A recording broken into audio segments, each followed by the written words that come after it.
Taste the Daily.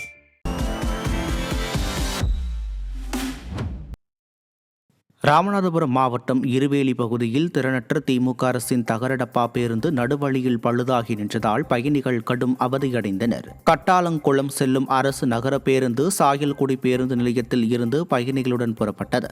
இந்நிலையில் பேருந்து இருவேலி என்ற பகுதியில் சென்று கொண்டிருந்த போது கியர் பாக்ஸ் உடைந்து நடுவழியில் பழுதாகி நின்றது. இதனால் பேருந்தில் இருந்த பயணிகள் பாதியில் இறக்கிவிடப்பட்டதால் கடும் அவதியடைந்தனர்.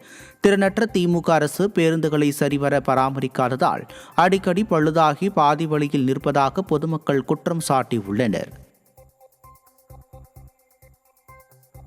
கரூர் மாவட்டத்தில் நடைபெற்ற தூய்மை பணியாளர்களுக்கான மருத்துவ முகாமிற்கு குப்பை சேகரிக்கும் ஆட்டோக்களில் தூய்மை பணியாளர்களை அழைத்து வந்த சம்பவம் பொதுமக்களிடையே அதிருப்தியை ஏற்படுத்தியுள்ளது.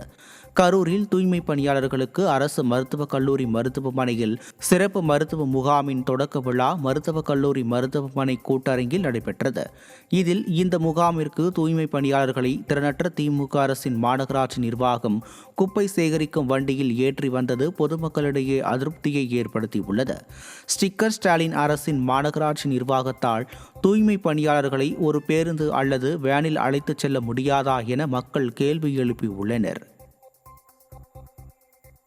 திண்டுக்கல் மாவட்டம் நத்தம் அருகே ஊரணியில் குளிக்கச் சென்ற பள்ளி மாணவர்கள் நீரில் மூழ்கி பரிதாபமாக உயிரிழந்தனர்.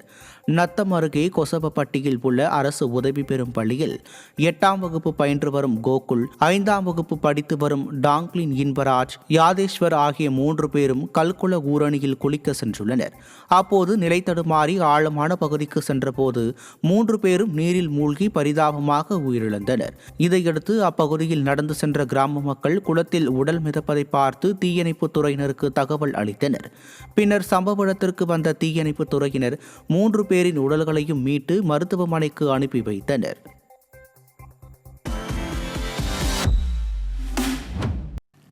திருப்பத்தூர் மாவட்டம் வாணியம்பாடி அருகே நிலத்தகராறில் 150க்கும் மேற்பட்ட வாழை மரங்கள் வெட்டி வீசப்பட்டுள்ளது.